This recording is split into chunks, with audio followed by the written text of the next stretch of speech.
Mwongeye kwirirwa nshuti bakunzi ba Ni Gute Channel. Uyu munsi nari ngiye kongera playlist ku mpamvu z'akazi kanjye kuri YouTube. Ngezeho bisa n'ibinanira nanjye kuko YouTube ihora updatinga. Uyu munsi rero narahisemo kwita mbereka nk'uko nsanganywe video yerekana uburyo ushobora gushyira playlist kuri YouTube.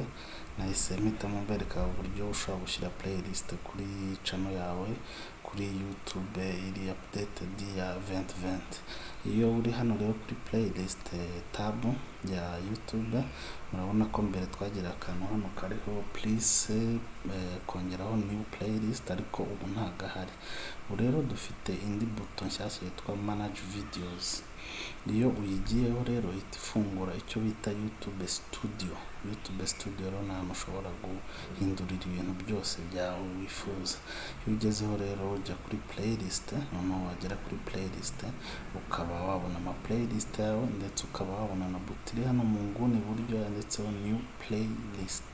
Iyi rero niyo igufasha kuba washyiraho playlist yawe, ukaba wayiha title ukayita wenda playlist 2020, noneho ukayigira public cyangwa private.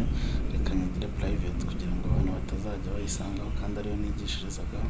Hanyuma create, wamara kugira create, ubona ko playlist yacu yaje.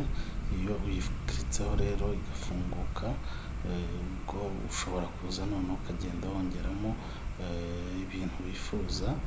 Iyo ushatse gushyiraho video rero ukagenda wongeramo ama video kuri playlist yawe. Murakoze cyane.